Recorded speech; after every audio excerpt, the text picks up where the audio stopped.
avant, je voudrais mentionner que, dans le fond, le colloque sur le miroir, ça m'a permis de rassembler un peu ma pratique artistique, dans le sens que je considère qu'elle est toujours en mouvance. Je pense que j'ai trouvé un sens dans celle-ci, sauf que je considère qu'elle continue toujours d'évoluer.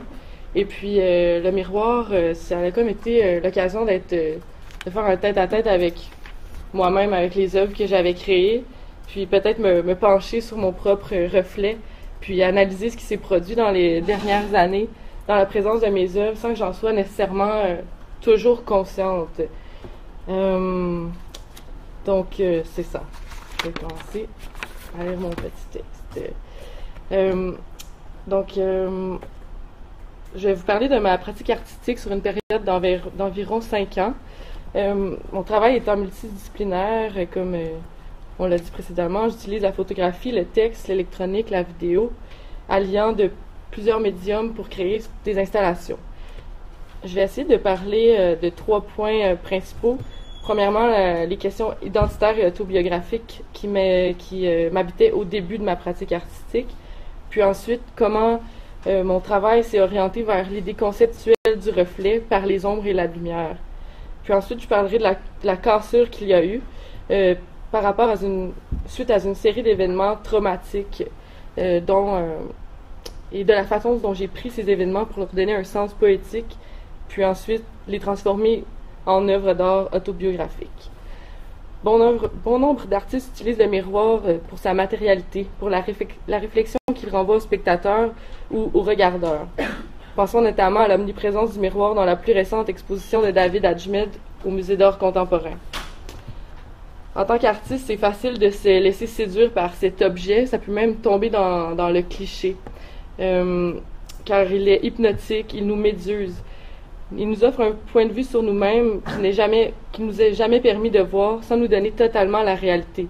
Nous n'avons jamais accès, en effet, à notre propre image personnelle comme les autres nous voient. Nous avons plutôt accès à une image inversée de nous-mêmes. Le fait de se voir dans l'œuvre d'art n'est pas anodin. Nous nous regardons dans l'œuvre d'un artiste. La réalité, ce qui nous entoure, les lieux d'exposition, notre reflet nous est renvoyé sous un autre angle, mais c'est l'angle que l'artiste a choisi de nous donner. Nous sommes donc dans une mise en abîme, dans un théâtre, dans une mise en scène. Or, dans mon travail artistique, je ne présente pas le miroir sous sa forme. Le miroir est présent de façon symbolique, non pas pour sa matérialité, mais pour son concept. En effet, vous ne verrez pas de miroir à proprement dit, mais plutôt l'idée d'un miroir, le miroir de moi-même. En passant, c'est quelque chose que je ne parle pas généralement dans ma pratique artistique. C'est pas quelque chose qui est dit, c'est un peu comme...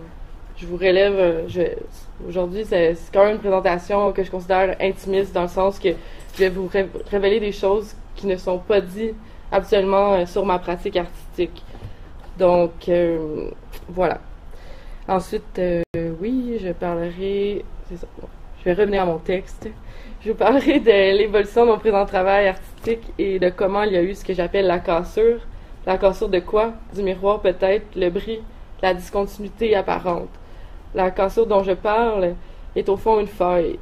Une faille qui agit comme une ouverture qui laissera entrevoir ce qui se cache derrière, pour ne pas le citer, ce qui se cache derrière le miroir, comme le disait Lewis Carroll.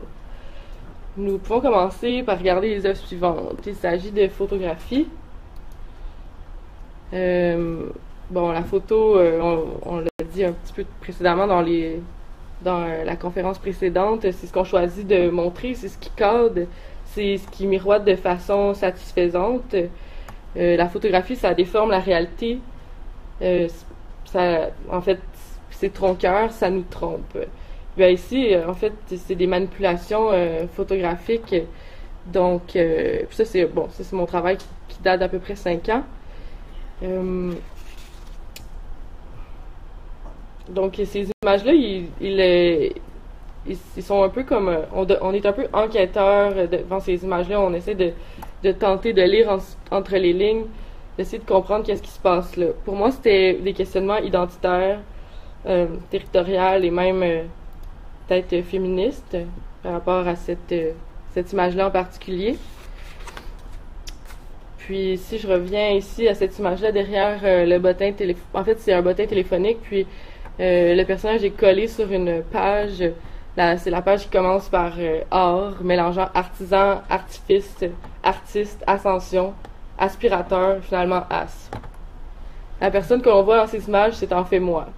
Il s'agit d'autoportraits où je suis difficilement reconnaissable. Je me mettais souvent en scène, jouant sur mon image pour dénoncer certaines problématiques issues de la société. Ensuite, je vais vous montrer des captures d'écran de vidéos que j'ai réalisées. Je ne montrerai pas les vidéos, mais je vais vraiment plus me centrer sur moi qui fais apparition dans ces vidéos-là. Donc, si on regarde ces vidéos-là qui datent de la même période, vous pourrez voir qu'il s'agit d'images figées. Donc, vous n'avez pas accès malheureusement aux transitions vidéo, ou aux effets colorimétriques et à la musique qui manipulait l'image, qui rendait ça peut-être séduisant, mais vous comprenez quand même la théâtralité de ces choses, de ces images-là. Je m'y présente comme une actrice. Bien que je ne parle pas nécessairement de moi dans ces vidéos, parce qu'en fait, j'y racontais des histoires, j'y suis présente. Je ne fais pas seulement de courtes apparitions, je ne fais pas d'apparitions comme si j'étais figurante. J'y joue un rôle clé, un peu comme Tarantino qui apparaît dans ses films pour justement y jouer un personnage. J'utilise mon image personnelle, mon corps, mon visage comme un médium. Je deviens le modèle. On peut penser notamment à l'artiste Cindy Sherman qui a fait ça tout au long de sa carrière. Mon corps devient le vecteur du message, devient la matière à transformer. Pourtant, ça c'est une chose que habituellement je ne dis pas par rapport à ces vidéos-là, mais dans le premier vidéo ici, je parle, en fait, le propos est très clair, ça parle d'adultère et de violence conjugale. Puis il y a également cette vidéo-là qui parle du deuil. J'ai déjà vécu ces situations dans ma vie, pourtant je présente ces vidéos-là comme étant des fictions, sauf que j'y apparais. Dans cette vidéo-ci, je parle d'un profond processus de deuil que je faisais après que j'avais perdu quelqu'un dans la maladie. J'avais de la difficulté à créer quelque chose d'autre à ce moment-là.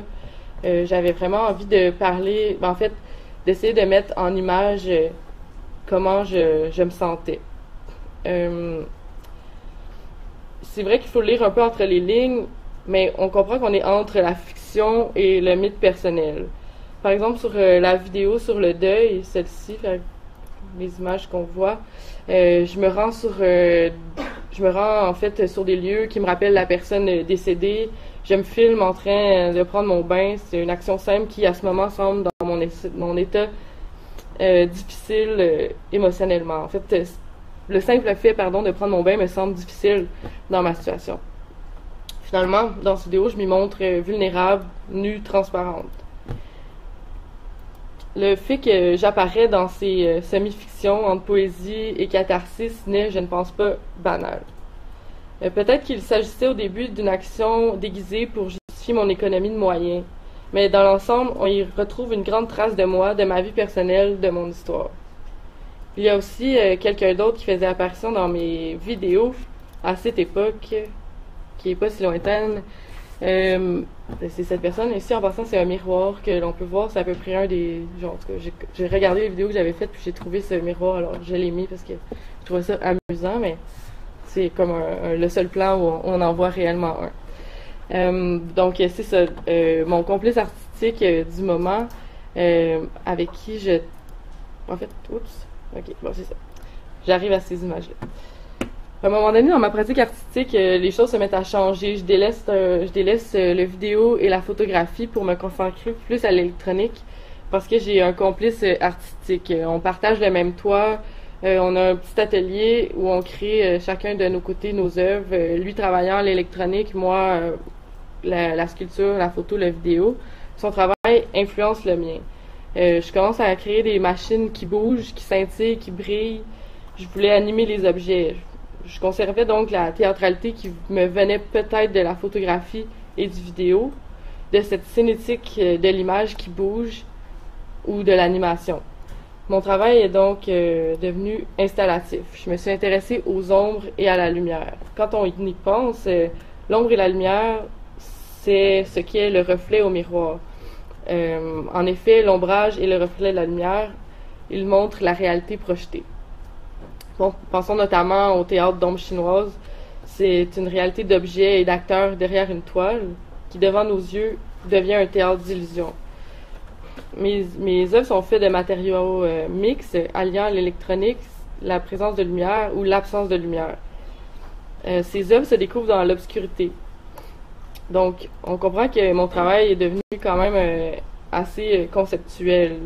Donc, ce qui veut dire que j'élabore une idée avant un geste. On est dans l'idée du reflet de la manipulation on est dans le reflet avec la manipulation des ombres et de la lumière. Mon collaborateur, c'est ça, avait une grande influence sur l'électronique dans mon travail. Bon, je vais revenir à ça. J'arrivais avec les idées, les plans d'installation et les matériaux, et lui, comme un magicien, me montrait comment on allait mettre la vie là-dedans, par exemple, comment on allait fabriquer un pendule. Ici. Donc, dans le fond, ça, c'est une ampoule qui bouge sur un axe, créant un pendule de gauche à droite. Donc, ce qui faisait, dans le fond, miroiter l'ombre qui était dansante à l'arrière. On a également animé avec des moteurs et des lumières ainsi que des détecteurs de mouvement. Cette œuvre qui est particulièrement intéressante parce qu'il s'agit d'une toile de papier de riz sur laquelle est projeté des objets dansants. Il s'agit en fait de bouteilles de plastique et de résidus de plastique fondu qui deviennent translucides. La lumière passe à travers pour venir miroiter sur la toile. Les objets sont donc en arrière de la toile et le regardeur a accès aux deux réalités, donc à celle-ci et à celle-ci. La première réalité, c'est lorsqu'il rentre dans la pièce, comme je viens de le mentionner, et la seconde, il peut se glisser derrière la toile pour voir ce qui est en fait, qu'est-ce qui crée la réflexion ou bien le reflet ou la projection. En fait, c'est un peu comme s'il a accès à ce qui se cache derrière le miroir. Ensuite, il y a ce vue-mètre. Un vue-mètre, en fait, c'est un miroir du son. C'est en fait une mise en abîme du son. C'est l'image du son que l'on entend. Donc, en fait, quand le spectateur a le casque d'écoute sur les oreilles, si le son passe à gauche, il va voir la musique, il va voir la lumière se manifester plus à gauche de l'écran, pas de l'écran, pardon, mais du triangle. Et ça va de même avec les sons plus aigus, plus graves.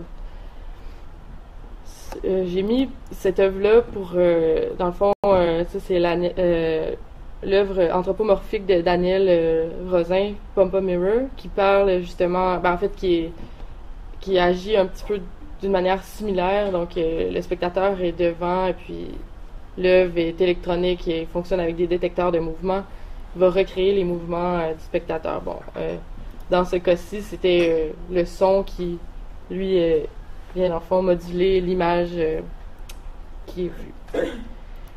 Finalement, on arrive à la fameuse cassure. Là, je vais montrer des images qui s'éloignent un peu, selon moi, du miroir, mais qui finalement laissent quand même une trace de ce qui s'en vient.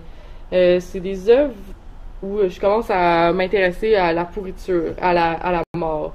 C'est comme s'il y avait quelque chose en moi qui se transformait tranquillement. J'avais comme une fascination pour la mort, pour la nourriture, le deuil, le rituel. Bon, c'est ça. C'est un peu plus glauque, puis quand même différent. Puis là, j'arrive à la cassure. En fait, ce qui arrive, c'est que j'ai une rupture avec mon principal collaborateur en électronique. Donc, je vois ma pratique artistique changer. Puis en fait, c'était aussi mon conjoint, donc je vis une peine d'amour. Au même moment, je me remets en question sur le plan artistique et professionnel. Je sens une perte de repères. Donc, mais je sais que je dois continuer à créer des œuvres d'art. mais je sais pas exactement comment le faire, j'ai pas nécessairement l'énergie. Puis comme je suis arrivée à une période où j'ai l'impression que mes œuvres sont très conceptuelles, je me demande comment je vais créer maintenant. Donc, comme vous pouvez voir, c'est quand même assez, à mon sens, différent de ce que vous avez vu précédemment. Je décide, un peu comme une thérapie, pour faire passer le temps douloureux, de continuer à créer, mais des petites manœuvres quotidiennes sans nécessairement penser. Chose qui m'apparaît difficile en tant, comme je l'ai dit, artiste plus conceptuel. Mais je décide de ne pas auto-juger mes créations. Je pars aussi en voyage quelque temps, donc ça aussi, je me demande comment je vais écrire de manière itinérante des objets sculpturales et non pas photographiques ou vidéo, ce qui est plus facile lorsque tu voyages. Donc, c'est ça, je décide que ce qui va faire partie de mon œuvre, en fait, c'est ce qui se passe dans ma vie de tous les jours.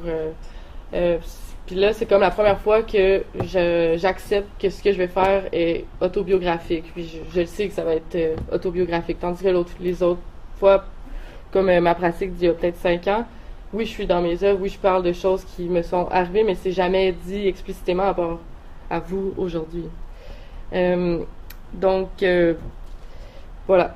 Je sais que ce que je vais faire va peut-être ressembler à Sophie Calle, mais j'essaye de pas faire plus de recherches sur elle que ce que j'en sais déjà, parce que je veux pas être influencée. Puis ça, c'est une chose qui est aussi différente à mon travail à ce moment-là, parce que actuellement, je fais énormément de recherches avant de faire un travail.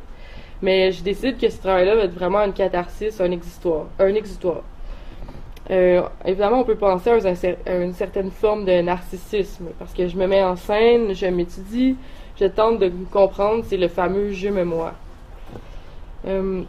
Puis pour ajouter une couche au miroir, si je peux dire, je rassemble des objets qui me sont personnels, de situations précises, et puis je les mets en scène. Je comprends par exemple que je vais déménager, que je vais mettre ma vie dans des boîtes. Donc il y a tous ces objets dont je devrais soit me débarrasser ou je devrais en fait affronter les souvenirs qui s'y rattachent.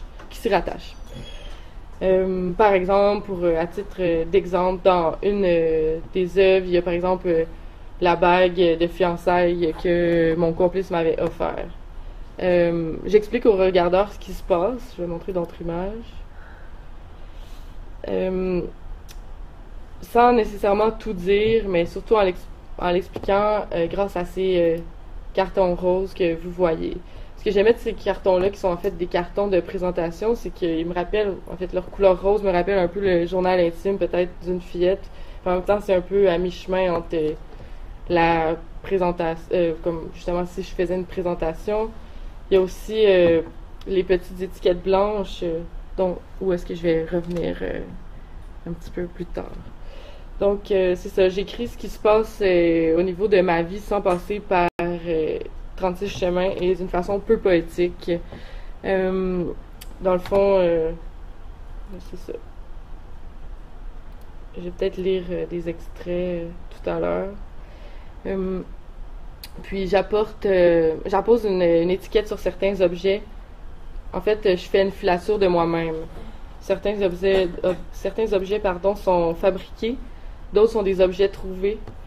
Puis on peut y lire des phrases parfois assez troublantes. On peut aussi voir des petites images de moi, comme ici, en fait, c'est une plaque de développement de photographie négative. On comprend que c'est des images de moi étant plus jeune. En fait, c'est ça, c'est plein de choses que j'ai accumulées pendant ces dernières années-là. C'est donc une prise de conscience. Puis c'est comme si je me dévoile complètement nue, sans pudeur, sans tabou, ni secret. On peut lire des choses comme j'ai trouvé dans ton sexe aujourd'hui un cheveu blond clair que ce n'était pas le mien. On peut aussi lire ma mère m'a dit aujourd'hui ne te jette pas dans la mer. Bien sympathique de dire ça à quelqu'un aux tendances suicidaires. Le regardeur se demande s'il s'agit de fiction ou de réalité, si tout ça s'est réellement passé. Finalement, dans cette œuvre, on se retrouve devant le miroir de moi, mais le spectateur, le spectateur finalement finit par se reconnaître. Plusieurs personnes se sont confiées à moi pour me dire que dans mon vécu, dans l'authenticité des propos qui étaient là, ils se reconnaissaient. Donc, ça a enclenché un dialogue avec les regardeurs qui était quand même assez nourrissant pour moi et généreux. Puis ça, c'est quelque chose que j'ai trouvé intéressant dans le sens de se déployer dans l'authenticité comme ça, comment ça l'enclenche le dialogue avec les autres, plus que parfois mes œuvres où je voulais parler soit d'adultère ou de violence conjugale ou de deuil, mais qui c'était tellement en nuances et en subtilité que finalement c'était peut-être qu'il y avait moins un dialogue qui était enclenché. Puis donc c'est ça, suite à cette présentation-là, je suis repartie en voyage pour à peu près une semaine. Puis en fait, je suis allée à Barcelone. Puis à mon arrivée, la première exposition que je remarque, c'est en fait une exposition tout à fait par hasard. En fait, je savais pas que il y avait une rétrospective de Sophie Calle au musée de l'image à Barcelone. Donc je m'y rends et puis finalement oui je la connaissais, oui je connaissais son travail, mais c'est vraiment une rétrospective de tout son travail depuis vraiment plusieurs années. C'est sûr que je m'y reconnais. Ça, c'est des photos que j'ai prises justement de son exposition dans un petit hall qu'il y avait au musée de l'image que Sophie Calle s'est approprié et où elle utilise des objets de sa vie personnelle en les numérotant, un peu comme j'avais fait. Bon, je réalise... on m'avait dit également que oui, l'œuvre faisait penser à son travail, mais que dans mon travail, il y avait quelque chose de beaucoup plus trash, moins poétique, c'était plus brutal. On pouvait y trouver par exemple des numéros de téléphone qu'un inconnu m'a laissé sur une napkin par exemple, ou des billets d'avion froissés, des sacs à poubelle dans lesquels contenaient les objets amassés. Puis c'est ça. Finalement, cette œuvre, je l'ai faite il y a à peu près 6 mois. Et puis, je la considère comme une œuvre mythopoétique et autobiographique. Puis, ma pratique artistique, à ce jour, continue encore dans ce sens. Par exemple, je suis en train de monter une vidéo qui démontre des derniers moments dans mon ancien appartement. Donc, dans cette idée d'essayer de continuer de créer, même si parfois on est contraint à des forces extérieures qui nous semblent difficiles de passer outre. Donc, j'essaie de m'inspirer de ma vie quotidienne pour continuer de créer ces œuvres-là. Je suis également en train de faire une œuvre qui parle, par exemple, d'objets, en fait, qui montre les objets que certains amants ont laissés chez moi, des personnes que je ne reverrai jamais probablement. Et puis, en terminant, j'aimerais simplement dire que finalement le miroir, c'est ce tête-à-tête avec nous-mêmes, la conscience de soi dans son authenticité qui nous révèle à nous-mêmes et que nous ne pouvons plus cacher. Voilà.